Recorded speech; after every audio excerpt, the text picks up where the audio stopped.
akhir pekan yang sangat bahagia untuk saya ya. Glory glory Man United. Pep Guardiola dibikin frustasi di akhir laga oleh anak muda ya, Amad Diallo. Nah, bagaimana jalannya pertandingan dan juga pertandingan lainnya di Premier League akan kita ulas di video kali ini. Oke, kita take video ini saat pertandingan lawan West Ham dan juga Bournemouth belum bermain ya. Ini nanti bermain di Selasa dini hari.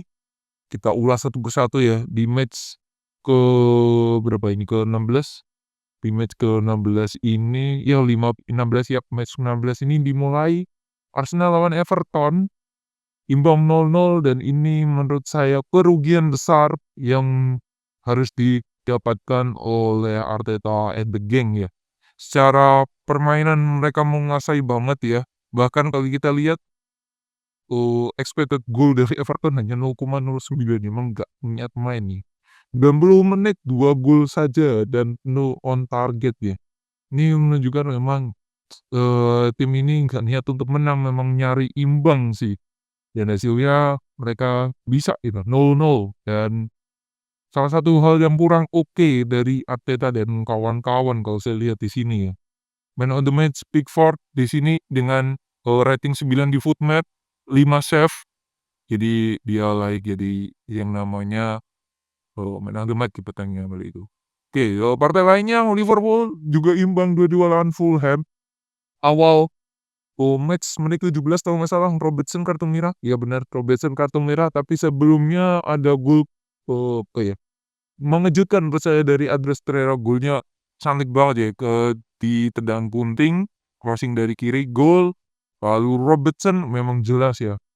Pemain Fulham yang pintar kalau menurut saya, melihat Robertson kontrol langsung diambil, terus dia pemain terakhir jadi layak kartu merah menurut saya. Dan siapa Liverpool harus berterima kasih pada Jota di sini. Gol terakhir menit 86 menggagalkan Liverpool dari kekalahan, menyelamatkan.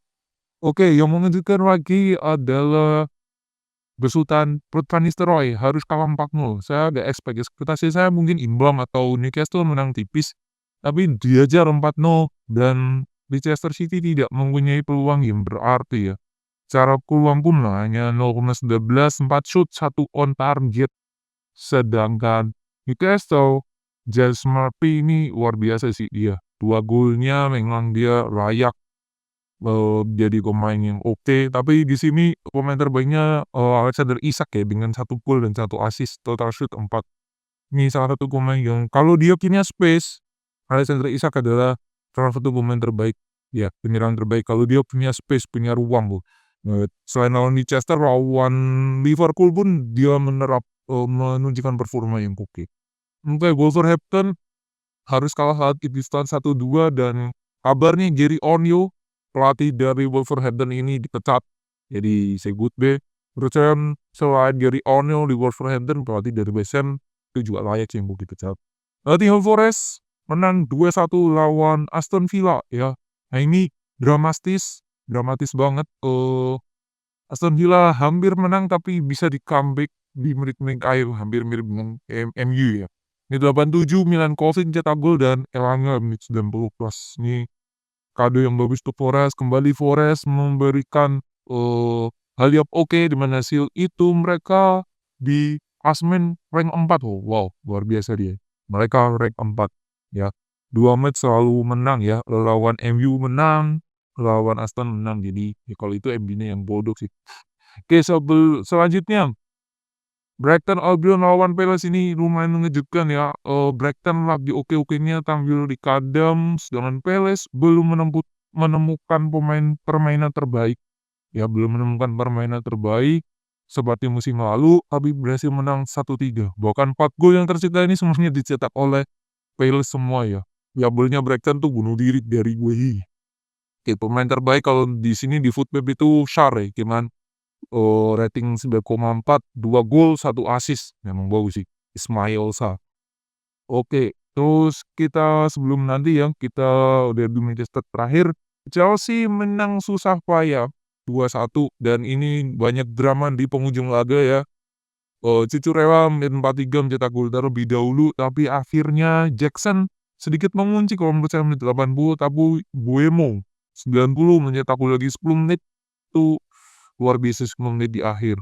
Dan Cucurella mendapatkan kartu merah di di menit 90 plus ya, di menit 90 plus. Kalau kita lihat di sini itu 2 kali kartu kuning, 90 plus 5 dia udah dapat kartu kuning pertama, 90 plus 8. 2 kali kartu kuning di jeda waktu yang sangat mepet, menurut saya sebuah kesalahan sendiri dari Cucurella. Southampton, ya seperti prediksi kita di preview akan kalah, dan tapi saya nggak expect Spurs bisa menang luar biasa 5-0, dan semua gol dicetak di babak pertama. Maddison 2 gol, kayaknya dia juga menjadi man of the match ya, 9,2 ratingnya, 2 gol. Son juga cetak gol lagi, 1 gol dan 2 assist. Jadi menurut saya layak sih.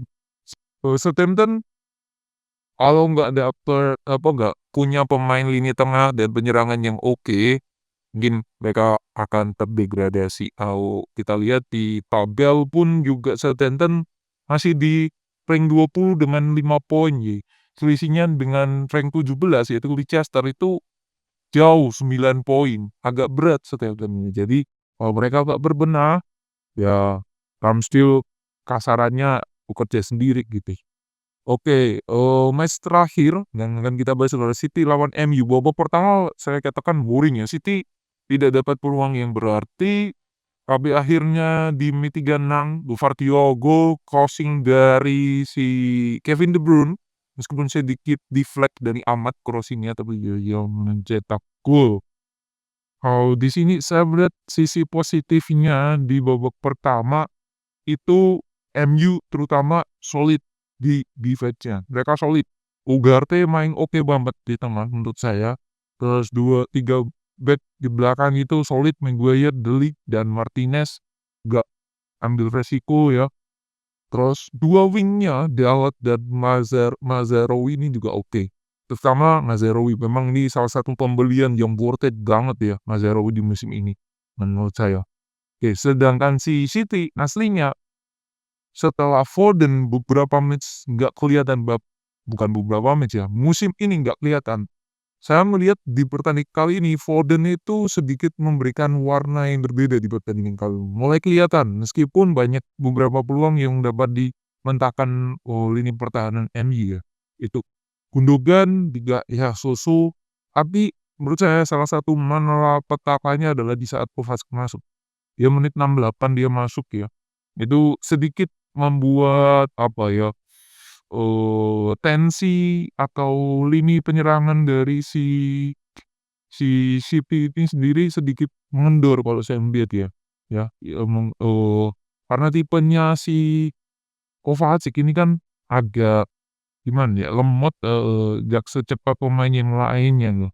Ya Kovacic masuk menit 68 menggantikan Kevin De Bruyne. Lalu Doku pun menurut saya lebih oke dibandingkan Jack Grealish ya. Ya, Savio masih nggak kelihatan. Jadi beberapa blunder yang dilakukan oleh klub. Saya nggak tahu apakah Kevin De Bruyne memang nggak bisa main full team 90 menit. Nah ini mungkin yang membuat dia diganti ya. Tapi Mateo Kovacic ini sangat lemot. Kalau jauh dibandingkan De Bruyne ya jauh lah. Tuh. Sedangkan si Amorim mengganti menit 78, Zirkzee gantiin Højlund, Anthony masuk ganti Mazraoui, dan Joro gantiin De Ligt. Lalu di akhir juga Lindelof menggantikan Amad Diallo untuk mempertahankan keunggulan. Salah satu hal yang oke sebelum Højlund diganti itu dia sempat memberikan umpan terlepas yang manis banget ke Bruno menit 75, 74 kalau nggak salah. Tapi Bruno menyanyiakan dan sudah berhadapan dengan Ederson, chipnya melebar dah. Nah itu sudah kayaknya berat melihat permainan, tapi nah ini MU sedikit beruntung karena kembali ada pemain City yang melakukan kesalahan. Kesalahan kali ini bukan buat Walker, bukan Gvardiol. Salah satu kesalahannya adalah Matheus Nunes. Dia melakukan back pass ke belakang tapi sedikit lemah ya. Tapi lemah, berhasil diambil oleh Bruno. Ya, berhasil diambil oleh Bruno. ya.